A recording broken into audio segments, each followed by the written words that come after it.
Okay, let's dive into this. Welcome to today's Explainer. We're going to take a really close look at one of the most enduring geographical legends of our time. You've probably heard the whispers, right? The folklore, those late-night movie tropes about a specific patch of ocean where the normal rules of reality just seem to stop. We are, of course, talking about the Bermuda Triangle. But hey, here is a mind-boggling stat to kick things off. Literally thousands of commercial flights and ships pass safely through this exact area every single day without so much as a spilled cup of coffee. Yet, the myth persists. So instead of just repeating the same old ghost stories, we're going to go straight to the source material. We're going to map out the history, track the reported anomalies, and break down exactly how a localized mystery transforms into a massive global legend. If you love understanding the architecture of a good mystery as much as I do, well, you're in the exact right place. Right off the bat, we've got to confront this central tension that defines this entire topic. Is it a curse or is it science?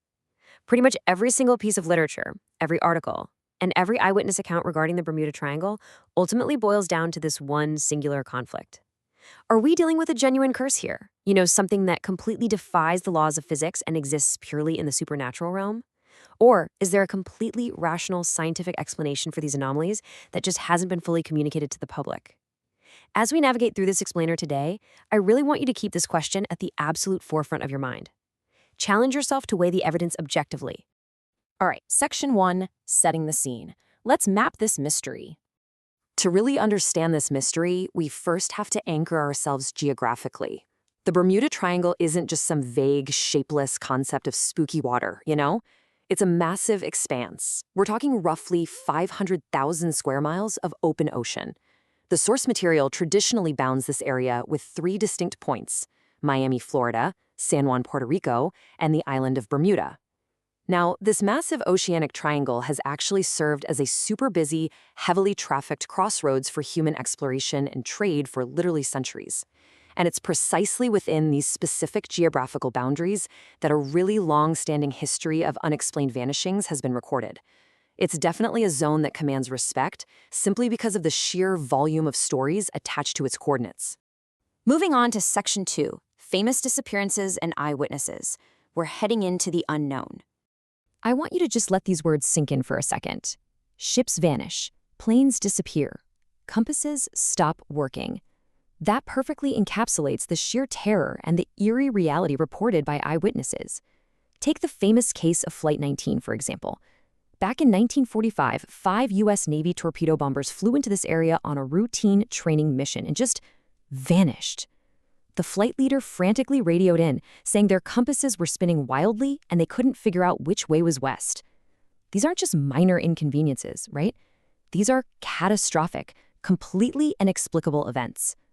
Imagine being a highly trained pilot, relying entirely on your instruments, and suddenly your absolute baseline for direction just stops working. It's that suddenness, leaving absolutely no trace behind, that makes the unknown feel so incredibly close. Now, this mystery didn't just pop up overnight, it really builds across time. In its early history, sailors dating all the way back to Columbus were noting strange glowing waters and erratic compass readings in this exact zone. Then, as we move into the mid-century, we hit the absolute peak of the folklore. This is the era of those massive, highly publicized disappearances, like the USS Cyclops, a 500-foot naval ship that vanished with over 300 crew members in 1918, or that Flight 19 we just talked about. Finally, moving into the modern era, we see a heavy accumulation of civilian eyewitness stories, specifically detailing chilling electronic and compass failures. The legend doesn't just fade away, it adapts, accumulating more and more data points as maritime technology evolves. Which brings us to Section 3, Curses and Paranormal Claims, exploring the supernatural realm. So, with all that heavy historical baggage, we arrive at the inevitable speculation. Is the Bermuda Triangle truly cursed? It's a question human nature essentially forces us to ask. I mean, when massive ships and planes disappear without a single piece of wreckage ever being found, human nature absolutely abhors that vacuum of information. We rush to fill the void. And historically, we've filled it with some incredibly wild paranormal claims. The sources detail theories ranging from magnetic energy portals and alien abductions, all the way to the submerged, highly advanced crystal technology of the lost city of Atlantis pulling ships under. But before we pivot, I want you to actively weigh these claims. Given the terrifying accounts we've reviewed, is it entirely unreasonable that people jumped to the most spectacular supernatural conclusions? Let's get into Section 4, Science, Weather, and Currents. Time for the reality check. Now, what's really interesting here is that this is where we have to pull back the curtain. We've got to strip away the spooky mythology and those paranormal claims dominating pop culture, and pivot strictly to physical reality and established scientific facts. As fascinating as alien portals in Atlantis might be, the source material draws a hard line here. It pushes us away from the supernatural and demands we look closely at the environment itself. Let's look at the actual natural world.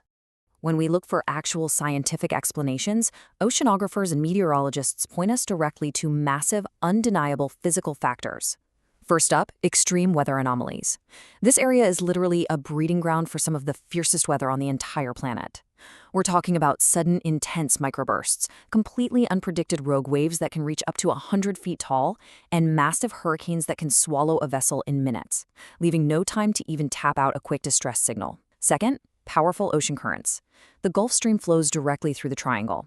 It is basically a massively powerful, swift-moving river within the ocean. If a vessel does go down, the Gulf Stream is going to swiftly sweep the wreckage miles away from its last known location in a matter of hours. That makes search and rescue virtually impossible. Oh, and those compasses acting up? That region is actually one of the few places on Earth where true north and magnetic north align, which naturally causes navigational confusion. So the disappearances are incredibly tragic, yes, but they're fundamentally driven by the hard, unforgiving reality of our natural world.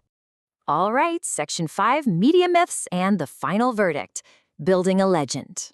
And this brilliantly illustrates the fascinating sociological pipeline of how a myth is manufactured.